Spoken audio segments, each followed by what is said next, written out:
Assalamualaikum warahmatullahi wabarakatuh. Salam patiler seluruh Nusantara. Berjumpa lagi bersama saya Jajang Jamaludin di channel tutorial budidaya ikan.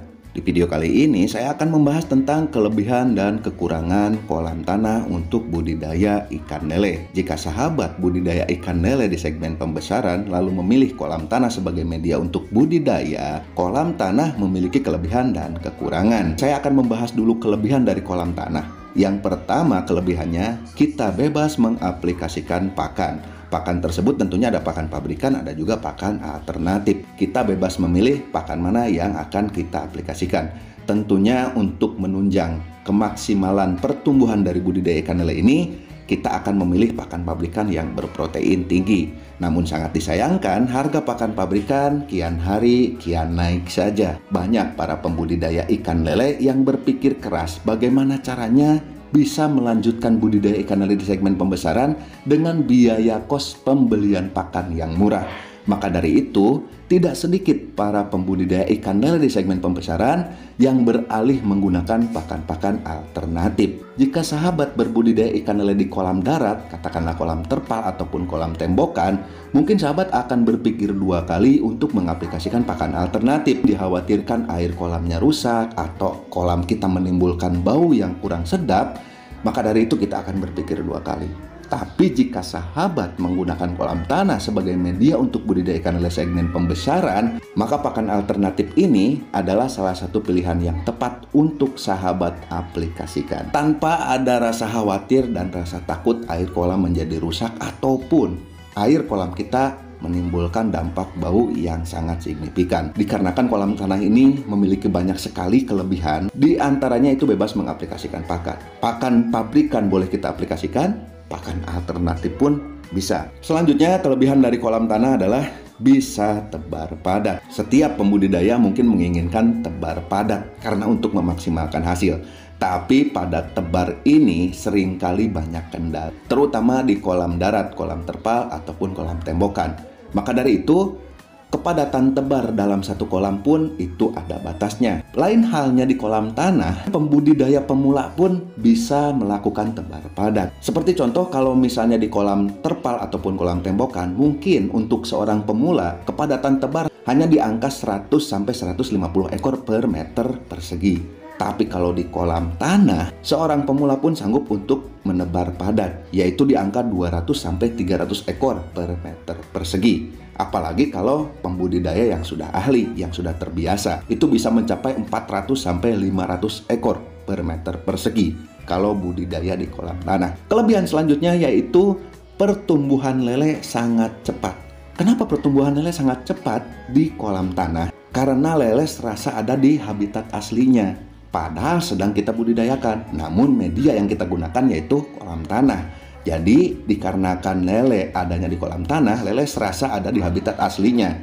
Karena di situ kolamnya tanah dan juga ada lumpurnya. Yang kedua, lele pertumbuhannya sangat cepat di kolam tanah karena kita bebas mengaplikasikan pakan. Sementara yang kita ketahui di sini, pakan-pakan alternatif jenis daging-dagingan seperti keong, kijing, ikan ruca, sosis, ataupun mungkin daging-dagingan yang lain seperti daging ayam, seperti halnya MDM atau mungkin CCM, yaitu daging yang sudah dicincang, atau mungkin daging apkir seperti itu, bisa kita aplikasikan di kolam tanah dengan cara dimatangkan terlebih dahulu dan diberikan ke ikan lele. Itu sangat menunjang sekali ke pertumbuhan ikan lele. Oke, kelebihan selanjutnya yaitu tidak perlu pergantian air yang rutin. Jika kita budidaya di kolam darat, kolam terpal, ataupun kolam tembokan, jika terjadi sesuatu, entahkah air kolam bau, ataupun ikan kolep, berdiri, dan lain sebagainya, tindakan pertama yang kita lakukan adalah menguras air kolam secara total, lalu mengganti airnya dengan yang baru. Berbeda halnya budidaya ikan lele di kolam tanah, kita tidak harus melakukan hal itu.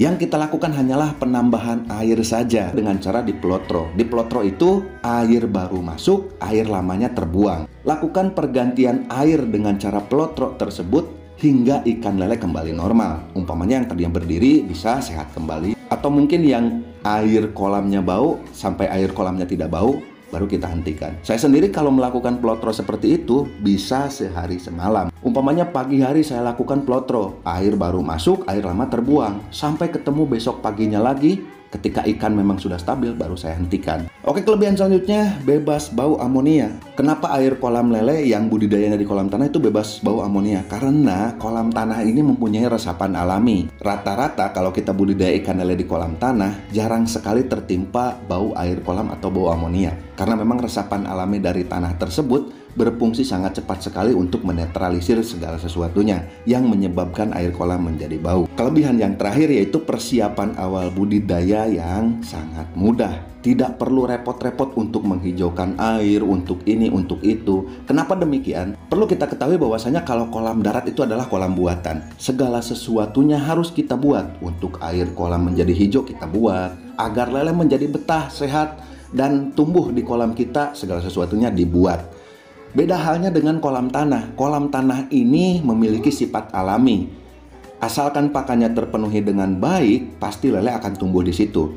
Termasuk dari persiapan awal juga tidak terlalu kita buat-buat. Ya, seperti penebaran apa, melakukan fermentasi apa, tidak perlu melakukan serepot itu. Yang penting, setiap kali kita habis panen, mungkin hanya dilakukan pengapuran saja untuk menetralisir kadar keasaman tanah yang ada di dasar kolam. Mungkin hanya seperti itu saja yang dilakukan. Bahkan tidak melakukan hal-hal seperti itu pun di kolam tanah bisa jalan. Yang penting sehabis panen, minimal kita keringkan sehari 2 hari, lanjut dimasukkan air lagi, kita lanjutkan budidaya, itu pun bisa jalan. Itu dia sahabatku semua, 6 kelebihan dari kolam tanah. Lalu apa sih kekurangan dari kolam tanah ini? Kelebihannya 6, kekurangannya kalau menurut saya hanya 1. Kekurangan dari kolam tanah ini tidak bisa kita gunakan untuk segmen pembenihan. Mungkin kalau budidaya ikan lele di segmen yang lain seperti pendederan ataupun pembesaran bisa kita lakukan di kolam tanah. Tapi kalau segmen pembenihan tidak bisa kita lakukan di kolam tanah. Karena segmen pembenihan ini dimulai dari memijahkan sepasang indukan lele menghasilkan telur dan larvanya menetas di kolam tersebut. Apabila larva menetas di kolam tanah yang berlumpur, apalagi dengan ketinggian air yang maksimal, larva bisa mati di kolam tanah. Kalau menurut saya, kelebihan dari kolam tanah ini sangat banyak sekali, namun kekurangannya hanya 1, yaitu tidak bisa kita gunakan untuk berbudidaya ikan lele di segmen pembenihan. Itu tadi sahabatku semua, penjelasan tentang kelebihan dan kekurangan dari kolam tanah. Kesimpulannya, kolam tanah sangat banyak sekali kelebihannya, kekurangannya hanya 1. Jika sahabat suka dengan video ini, silahkan dukung saya dengan cara klik tombol subscribe-nya, lalu nyalakan tombol loncengnya, agar sahabat senantiasa mendapatkan pemberitahuan di setiap video yang saya share di channel ini. Jika dirasa video ini bermanfaat, silahkan tekan tombol share, lalu bagikan video ini ke media sosial kalian, agar yang belum tahu bisa menjadi tahu. Mohon maaf apabila ada salah-salah kata dalam penyampaian saya. Saya tutup. Assalamualaikum warahmatullahi wabarakatuh. Salam patiler seluruh Nusantara dan tetap semangat.